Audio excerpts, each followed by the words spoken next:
నమస్తే నా పేరు Swapnika Valmiki morning prime time లో బ్రేకింగ్ న్యూస్ చూస్తున్నాం. ఇవాళ తెలంగాణ బీజేపీ రాష్ట్ర పదాధికారుల సమావేశం జరగనుంది.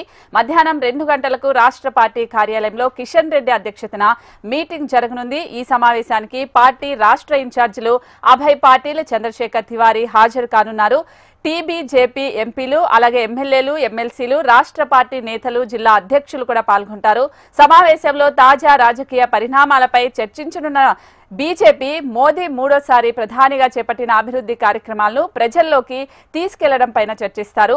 అంతర్జాతీయ యోగా డే, ప్రపంచ పర్యావరణ దినోత్సవ నిర్వహణపై కూడా చర్చిస్తారు. ఎమర్జెన్సీ వ్యతిరేక దినోత్సవం సందర్భంగా కార్యక్రమాల నిర్వహణపై దిశానిర్దేశం చేస్తారు. ఇక పార్టీ వేదికలపై మాట్లాడాల్సిన తీరు, తెలంగాణ ప్రభుత్వ వైఫల్యాలను ప్రజల్లోకి తీసుకెళ్లడంపై రూట్ మ్యాప్ ను కూడా ప్రకటించే అవకాశాలున్నాయి.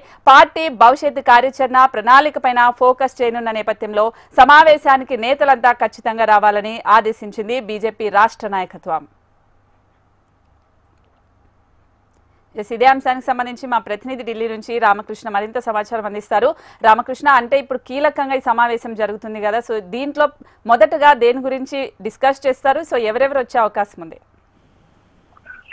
ఇవాళ బీజేపీ తెలంగాణ బీజేపీకి సంబంధించిన పదాధికారుల సమావేశం అయితే ఈ రోజు మధ్యాహ్నం 2 గంటలకు రాష్ట్ర పార్టీ కార్యాలయంలో ప్రారంభం కానుంది. ఈ ప్రారంభానికి సంబంధించి కేంద్ర మంత్రి రాష్ట్ర అధ్యక్షుడు కిషన్ రెడ్డి ఈ కార్యక్రమాన్ని అధ్యక్షత వహిస్తారు. అయితే ఈ కార్యక్రమంలో అభయ్ పటేల్తో పాటు చంద్రశేఖర్ తివారీ కూడా పాల్గొంటున్నారు.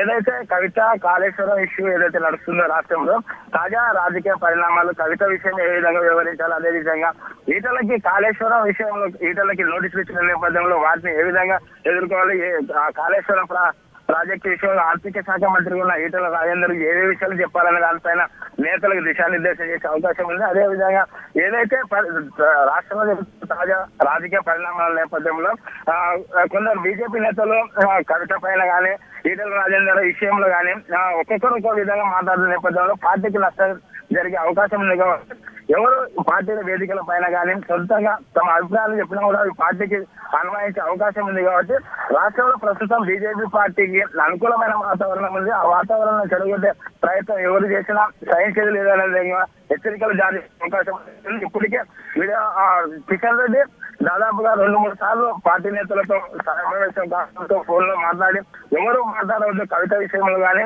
ఈటల రాజేందర్ విషయంలో కానీ ఎవరు ఎక్కడ వేదికలపై మాట్లాడొద్దని వాళ్ళకి ఆదేశాలు అయితే ఇప్పటికే ఆదేశాలు ఇచ్చారు. అదేవిధంగా వీటితో పాటు ప్రస్తుతం త్వరలోనే 20వ తేదీ యోగా దినోత్సవానికి సంబంధించి అదేవిధంగా మోడీ మూడోసారి ప్రధానమంత్రి అయిన తర్వాత దేశవ్యాప్తంగా మోడీ చేస్తున్న కేంద్ర ప్రభుత్వం చేస్తున్న అభివృద్ధి కార్యక్రమాలను ప్రజల్లోకి తీసుకెళ్లడం, అదేవిధంగా దానితో పాటు పర్యావరణానికి సంబంధించిన విషయాలు, భవిష్యత్తు కార్యాచరణ రాష్ట్రంలో ఏ విధంగా ఉండాలి, పార్టీ కార్యక్రమాలు ఏ విధంగా చేయాలి, అయితే అదేవిధంగా రాష్ట్ర ప్రభుత్వం చేస్తున్న పనులు, అదేవిధంగా వైఫల్యాలు ఏవైతే ఉన్నామో రాష్ట్రాలకు కాంగ్రెస్ ప్రభుత్వం ఇచ్చిన 6 గ్యారెంటీలతో పాటు 420 హామీలు ఏవైతే ఉన్నామో హామీల విషయంలో ప్రభుత్వం ఏ విధంగా విఫలం చేసి అమలు చేసేందుకు ఏ విధమైన కార్యాచరణ చేయాలనేది కార్యక్రమాలు అయితే మొత్తం రాష్ట్ర భవిష్యత్తు దృష్ట్యా ఉంచుకొని పార్టీ నేతలైతే దిశానిర్దేశం చేయనున్నారు.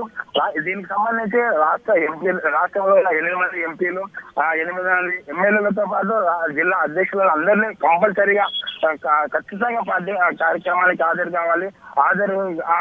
కావాలనేది ఉంది. అదేవిధంగా రాజా సింగ్ విషయంలో ఏ విధంగా వివరించాలని కూడా చర్చించే అవకాశం అయితే ఉంది. ఎందుకంటే ప్రతిసారి రాజా సింగ్ పార్టీ వేదికల కాకుండా ఆయన తన సొంత చిత్రాల ద్వారా పార్టీ కార్యక్రమాలు, పార్టీ అధ్యక్షుల పైన, పార్టీ నేతల పైన విమర్శలు చేస్తున్నారు. విమర్శలు చేస్తున్న నేపథ్యంలో విమర్శలను కొద్దిగా పార్టీకి నష్టం కలిగించే విధంగా సొంత పార్టీ ఎమ్మెల్యేనే ఇలా మాట్లాడడం వల్ల అధికార పార్టీకి కానీ ప్రతిపక్ష పార్టీకి కానీ అవకాశం ఇచ్చే అవకాశం ఉంది. కాబట్టి రాజసింగ్ విషయంలో ఏ విధంగా వివరించాలి, ఆయన ఏ విధంగా మాట్లాడాలనే విషయంలో ఈ విషయాల్లో చర్చలకు వచ్చే అవకాశం ఉంది. వాటితో పాటు భవిష్యత్ కార్యాచరణలో ఉద్యమాలు ఏ విధంగా నిర్వహించాలి, పార్టీలో ఉన్న ఇప్పుడు ప్రస్తుతం విషయాలు ఏ విధంగా ప్రజల ముందుకు తీసుకెళ్లాలి అనే విషయాలు కూడా చర్చించే అవకాశం ఉంది. రైట్ రామకృష్ణ.